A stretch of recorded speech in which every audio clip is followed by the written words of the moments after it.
Aí o resultado responde a uma segunda crítica que o pessoal que é contra o voto distrital faz, de que haveria uma tendência à bipartidarização, né?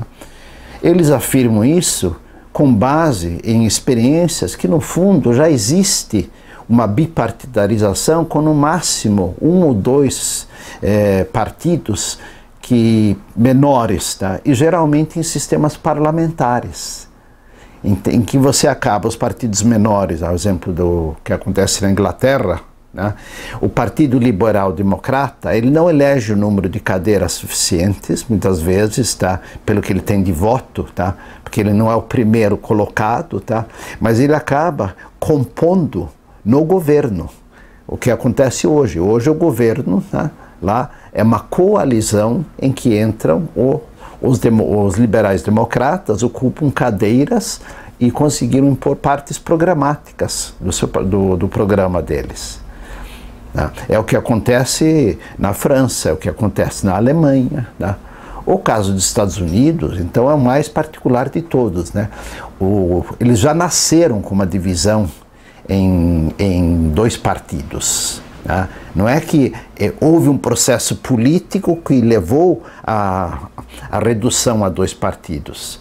Eles nasceram com dois partidos que, no fundo, foram resultado da época da independência e da guerra civil.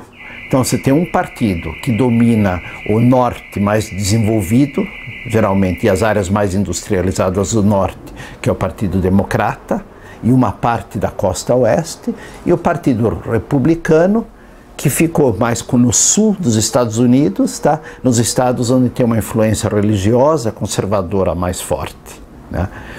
E o que acontece lá é que quando muda o poder, tá? Quando a política que os democratas ou os republicanos impõem, tá? Não satisfaz, então você tem aquele que não é nem democrata fanático, nem republicano fanático, que muda de lado de acordo com a política. Então, novamente, não pode trazer isso para o Brasil. E o mais interessante da simulação que foi feita é que quando a gente olha a composição dos distritos, a gente nota que a tendência é haver no Brasil, para deputado federal, tá, 8 a 9 partidos efetivamente competitivos, com condições de eleger seus próprios representantes, tá? Os que não entrariam nessa composição são aqueles que hoje são as pequenas siglas, tá? Essas siglas que são usadas para compor em época de eleição, ganhar tempo de televisão, composições regionais, e seria uma pessoa que não tem uma inserção no partido maior, né? Ou seja, não seria uma grande perda, né? E esse índice de fragmentação que se usa para calcular isso, tá? Que é um índice criado por um estudioso francês chamado Duverger, tá? O índice que nós temos hoje praticamente se manteria com o voto distrital. Ou seja, a história de que um voto distrital geraria o bipartidarismo também não se sustenta, né? Pelo menos não se comprova no Brasil. O caso mais próximo que nós temos com o brasileiro atual talvez seja o da Índia, que tem a diversidade cultural, regional que nós temos, que tem um sistema distrital que não é bipartidário, né?